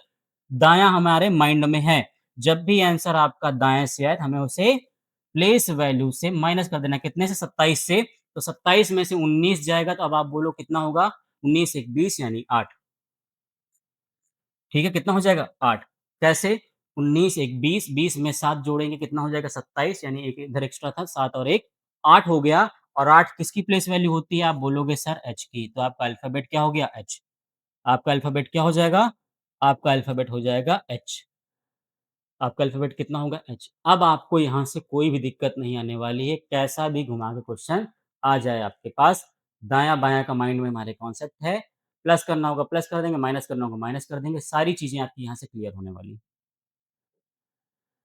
आगे बढ़ते हैं, अब विपरीत क्रम में चीज़ें सजाई जाएँ। अब वर्णमाला को क्या किया जाए? विपरीत क्रम में सजाया जाए, तो उस कंडीशन की भी मैं चर्चा कर लेता हूँ। अगर मैं विपरीत क्रम की बात करूँ, विपरीत क्रम की मैं बात करूँ तो अभी तक मैंने ए टू जेड सजाया था। अब हम किधर सजा रहे हैं भैया? अब हम ज़ेड टू ए सजा रहे हैं। तो इसमें कौन-सी बहुत बड़ी बात होगी? अगर ज़ेड टू ए स सजा रहे हैं तो हम भी अपने कॉन्सेप्ट को पलट देंगे। हम भी अपने आप कॉन्सेप्ट क्या कर देंगे? पलट देंगे। अभी तक दाएँ से आंसर आता था तो हम 27 से माइनस करते थे, अब हमारा बाएँ से आंसर आएगा तब हम 27 से माइनस करेंगे। भाई अगर आप वर्णमाला को पलट दोगे तो हम अपने कॉन्सेप्ट को पलट देंगे, हमारा आंसर सेम आ जाएगा। समझ गए मेरी बात? अगर सेम कॉन्सेप्ट है तो कोई दिक्कत नहीं है, हमें दायाँ-बायाँ कॉन्सेप्ट पता है। अगर उसने पलटा वर्णमाला को तो हम अपने कॉन्सेप्ट को तुरंत क्या कर देंगे, फ्लिप कर देंगे, हमारा आंसर सीधा आ जाएगा।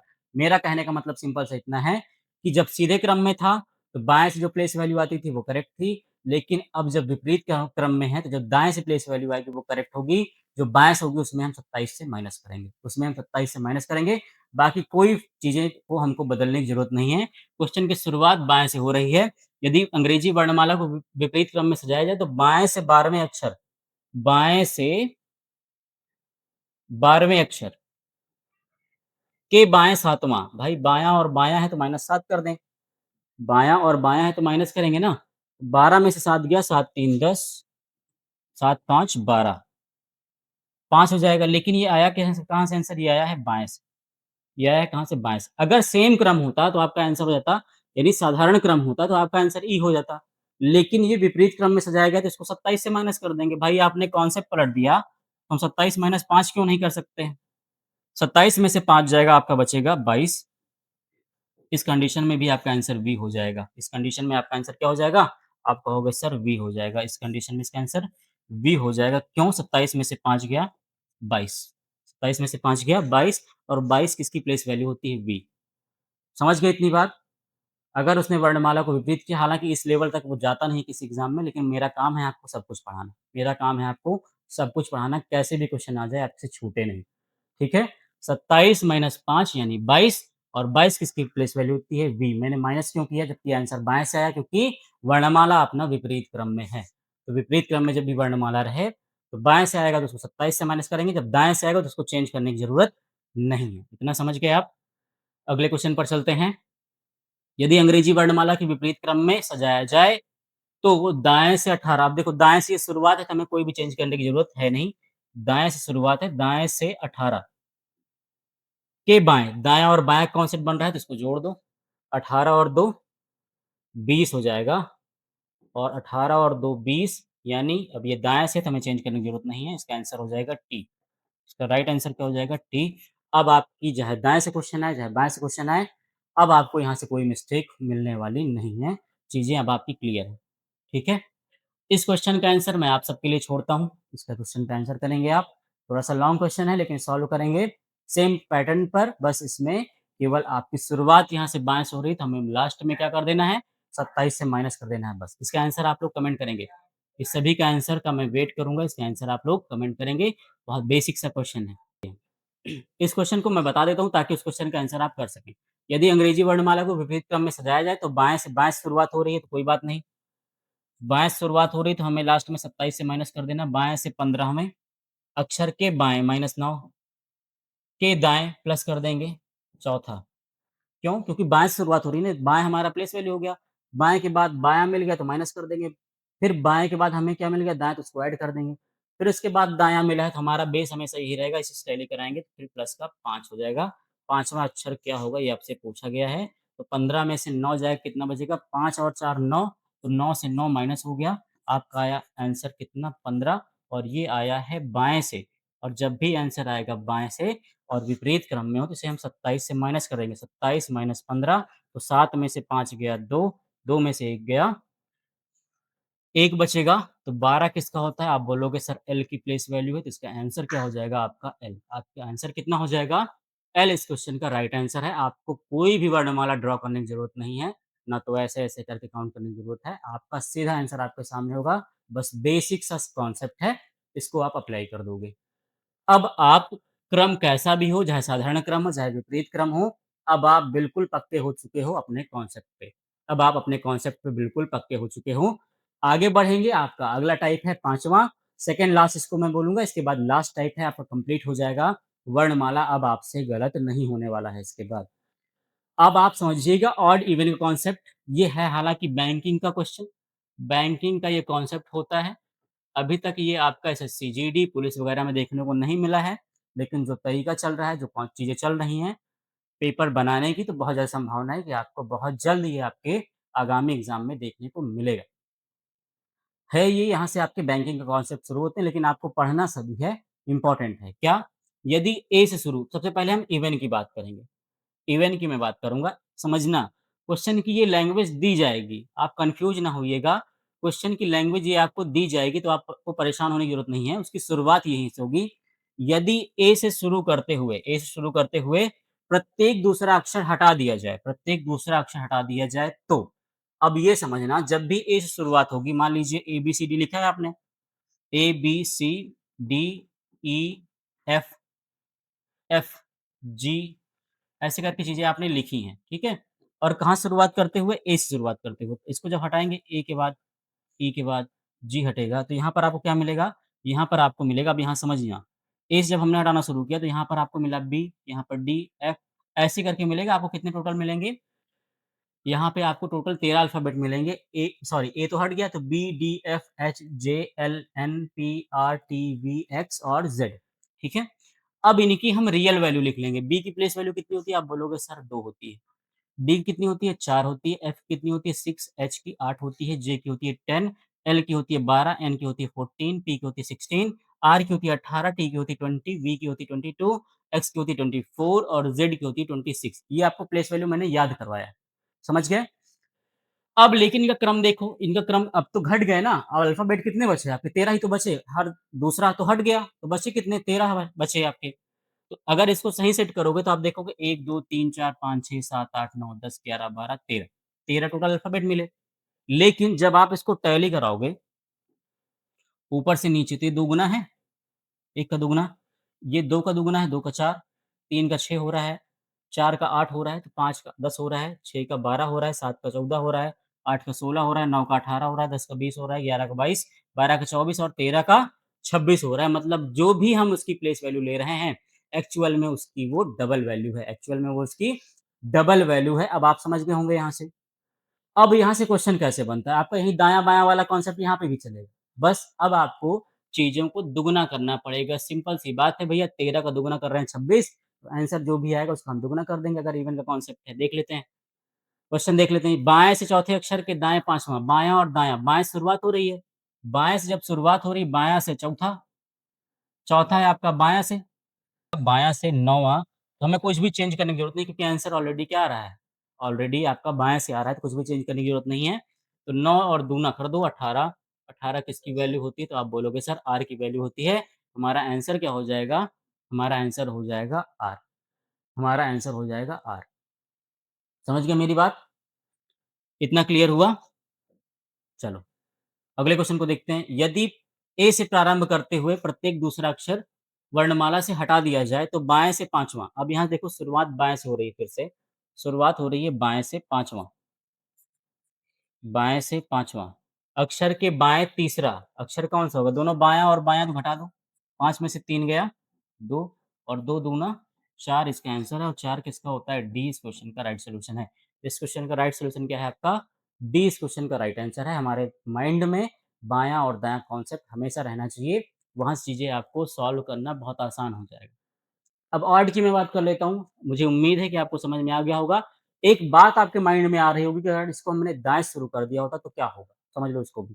अगर मैंने यहाँ पे दायाँ बोल दिया होता, यहाँ मैंने आपको दायाँ बोल दिया होता और यहाँ पर बायाँ रहता, चलो इसको छोड़ देते हैं, तो इसको देख लेते हैं। दायाँ से 5वाँ ये इस क्वेश्चन की मैं बात कर रहा हूँ, इस आधार समझिएगा यहाँ से अगर मैंने आपसे बोला कि सर अगर यहाँ पे चीज़ें दाएँ से हो जाएँगी तब क्या करेंगे? इस कंडीशन को आप समझिएगा। जब भी दाएँ से हो जाए आपका, इस पे फ़ोकस करिएगा, जब भी दाएँ से हो जाए, यदि ए से प्रारंभ करते हुए प्रत्येक दूसरे अक्षर को हटा दिया जाए, तो दाएँ से 5वें अक्षर के बाएँ कौन-सा अक्षर होगा?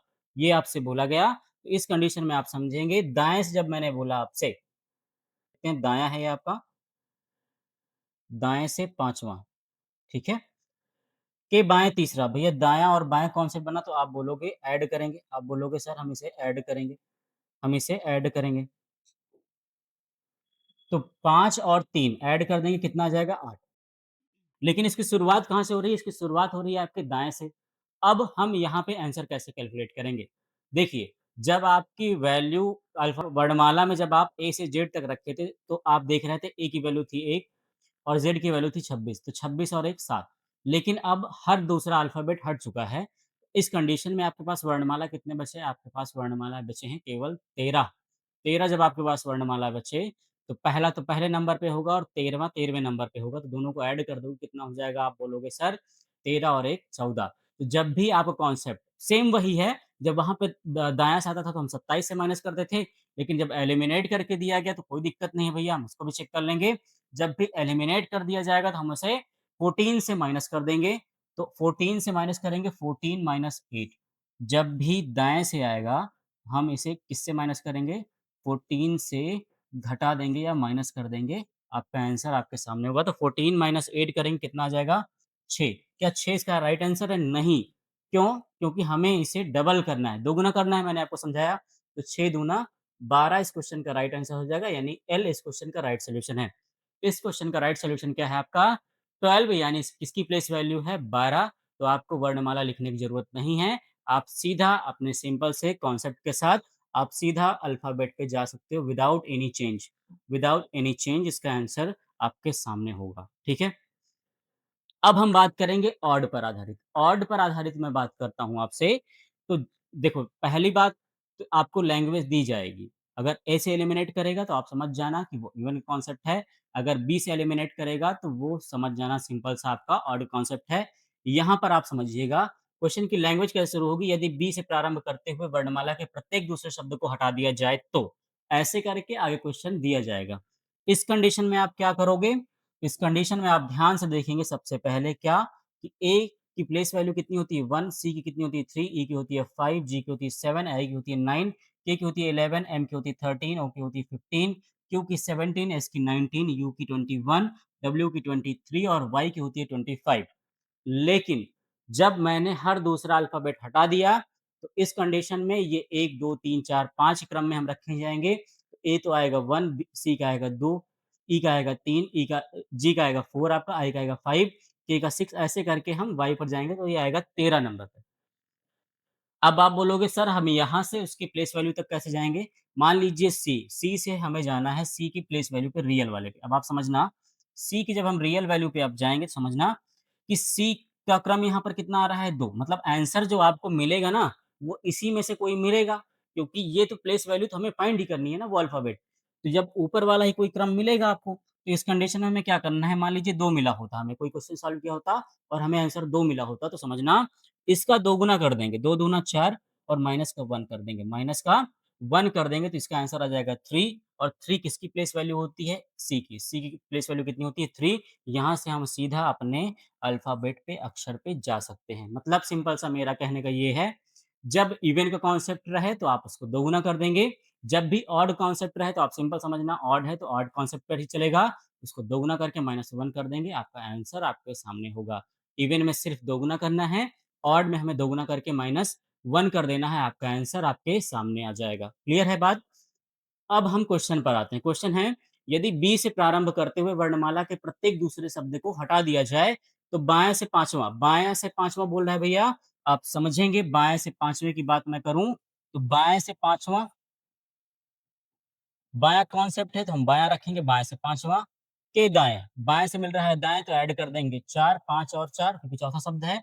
बायाँ और दायाँ कॉन्सेप्ट तो ऐड करेंगे 5 और 4 9 ऑड कॉन्सेप्ट है तो ऑड ऑड कॉन्सेप्ट में हमने आपको बताया 9 को करेंगे दोगुना माइनस का 1 9 दूना 18 में से 1 गया, 18 में से 1 गया आप बोलोगे सर 17 आएगा और 17 किसकी प्लेस वैल्यू होती है? क्यू की। तो आपका अल्फ़ाबेट क्या हो जाएगा?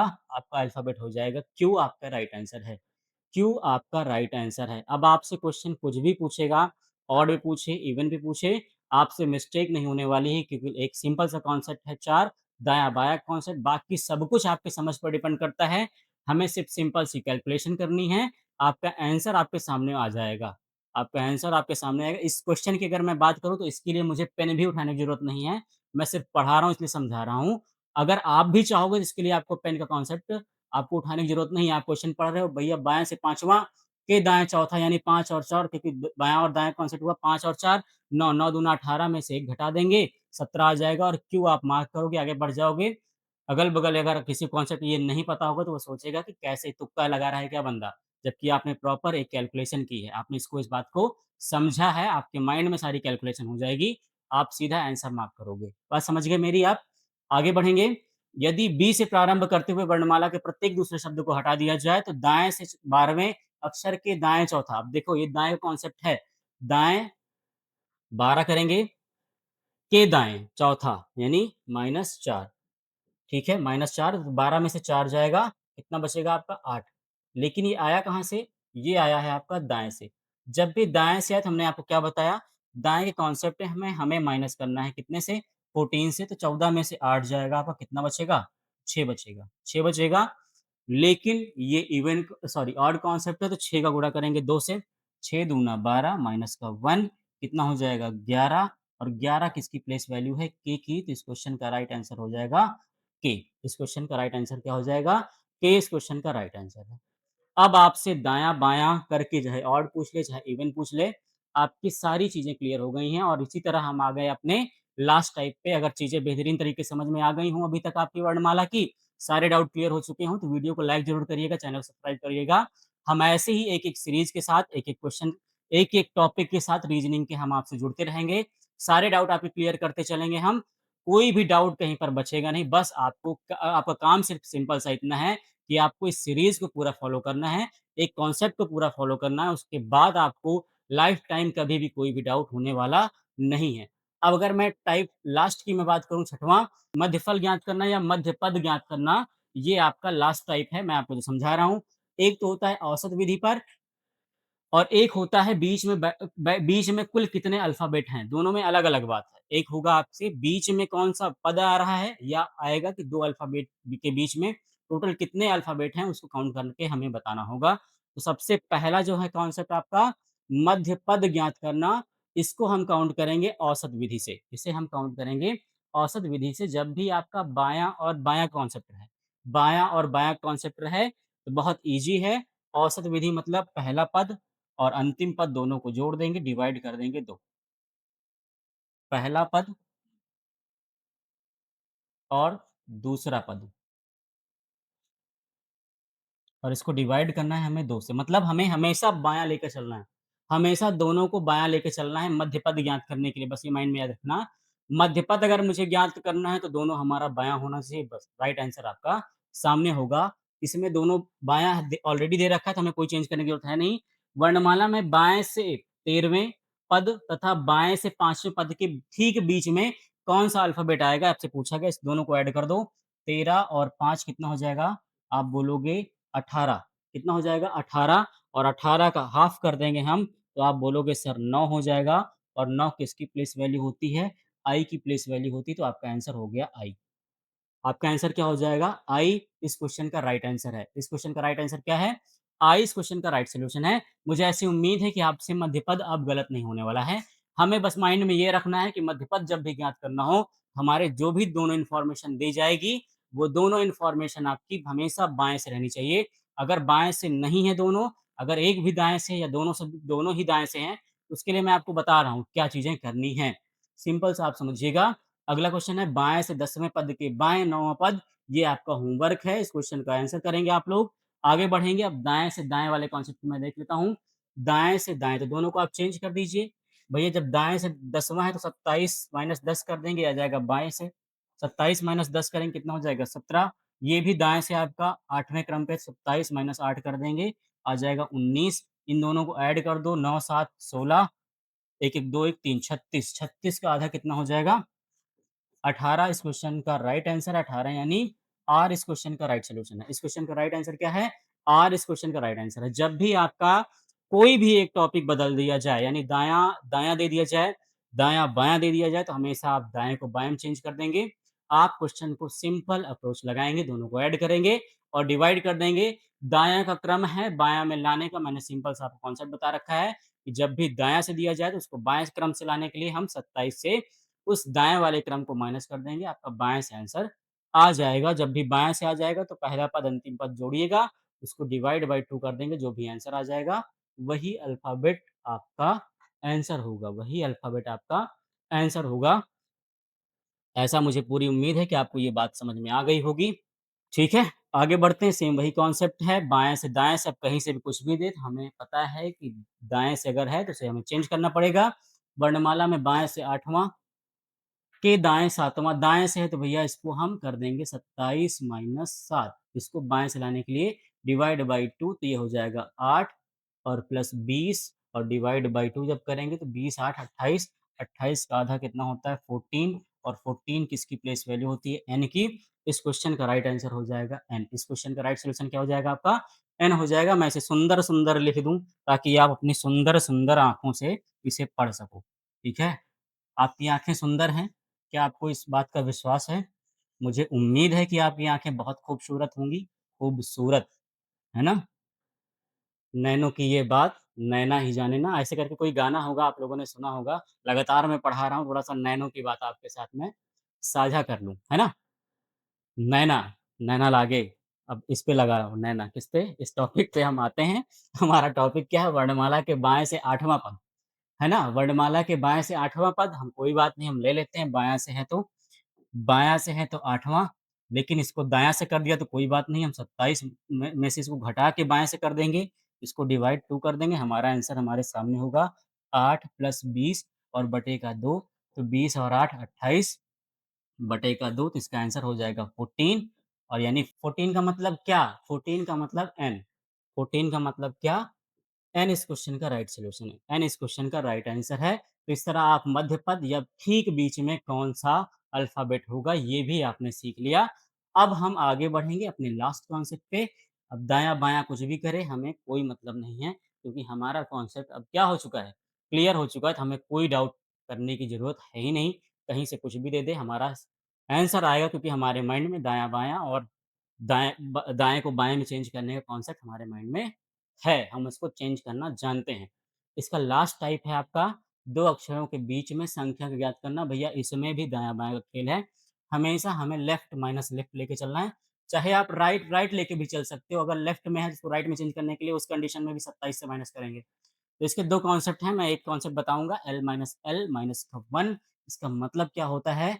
यानी बाएँ से क्रम लेंगे और फिर बाएँ से क्रम लेंगे, इन दोनों को घटाएँगे और माइनस का 1 कर देंगे, आपका आंसर आ जाएगा। दोनों के बीच में कुल कितने वर्णमाला हैं, कितने अल्फ़ाबेट हैं, ये जानने के लिए, ठीक है? कितने अक्षर हैं, ये जानने के लिए। क्वेश्चन को देख लेते हैं, वर्णमाला में बाएँ से 10वाँ अक्षर तथा वर्णमाला में बाएँ से 22वें अक्षर के बीच में कुल कितने अक्षर होंगे? इसमें ये नहीं बोला गया है कि ठीक बीच में कौन-सा पद होगा, आपसे ये बोला गया है कि दोनों के बीच में कुल कितने अल्फ़ाबेट हैं, कुल कितने अक्षर हैं। जब कुल पूछ लिया तो कोई बात नहीं है, दोनों बायाँ और बायाँ है तो 10 लेंगे। बड़ा कौन-सा है आपका? 22 बड़ा है, तो 22 माइनस 10 इसको घटाओ, कितना हो जाएगा? आप बोलोगे सर 12 और 12 में से फिर 1 घटा दो, आंसर कितना आ जाएगा? 11 इस क्वेश्चन का राइट आंसर है। इस क्वेश्चन का राइट आंसर कितना हो जाएगा? 11 इस क्वेश्चन का राइट सॉल्यूशन है। इस तरह आपने अगर अभी भी कोई भी आपको डाउट बचा हो, तो आप कमेंट सेशन आप सभी के लिए मैंने ओपन रखा है। आप सभी कमेंट करिएगा, चीज़ें समझ में आ गई हों तो वो भी बताइएगा बेहतरीन तरीके से। अगली कौन-सी क्लास आप चाहते हैं, वो भी आप समझाइएगा। अगली कौन-सी क्लास आपको चाहिए, वो भी आप बताइएगा। कोई भी डाउट हो आपको रीज़निंग में, आप बताइएगा सर अगला टॉपिक ये रखिएगा, आपकी चीज़ें क्लियर हो जाएँगी। हाँ, इसमें एक टॉपिक बचा हुआ है जो प्रथम अर्धांश और द्वितीय अर्धांश पर आधारित है। तो मुझे नहीं लगता कि वो आपके एग्ज़ाम के लिए इम्पोर्टेंट है, लेकिन फिर भी आप चाहोगे तो उसे आप कमेंट करिएगा, मैं वर्णमाला का वो भी टॉपिक आपको क्लियर कर दूँगा। प्रथम अर्धांश और द्वितीय अर्धांश पर आधारित चीज़ें आपकी क्लियर हो जाएँगी, वो थोड़ा-सा लॉन्ग वीडियो होगा, लेकिन उसके बाद आप वर्णमाला में कोई भी एग्ज़ाम देने चले जाओगे, वर्णमाला में क्वेश्चन आ जाएगा तो आपका वहाँ से गलत होने की संभावना नगण्य हो जाएँगी, बिल्कुल शून्य हो जाएँगी अगर आपको इतनी बातें समझ में आ गई हों। तो इसी के साथ मैं आपसे विदा लूँगा। लेकिन उसके साथ-साथ आपको अपनी प्रतिक्रिया देनी है। चीज़ें आप जो भी आपकी चीज़ें हैं, उसे मेरे साथ साझा करनी है, मेरे यानी सिद्धेश के साथ साझा करनी है। हम बहुत बेहतरीन तरीके से आगे बढ़ रहे हैं, अपना प्यार हमें ज़रूर दिखाइएगा, वीडियो को लाइक करिएगा, चैनल सब्सक्राइब करिएगा। मिलते हैं नए कॉन्सेप्ट्स हाँ, एक चीज़ और, अगर इसकी आपको नोट्स चाहिए, डिस्क्रिप्शन में टेलीग्राम का लिंक है, आप उसे जॉइन कर लीजिएगा। सारी चीज़ें आपको वहाँ पे फ्री ऑफ कॉस्ट अवेलेबल हैं, सब कुछ वहाँ पर आपको मिल जाएँगी। तो तब तक के लिए मिलते हैं नए कॉन्सेप्ट के साथ, तब तक के लिए धन्यवाद, नमस्कार, जय हिंद।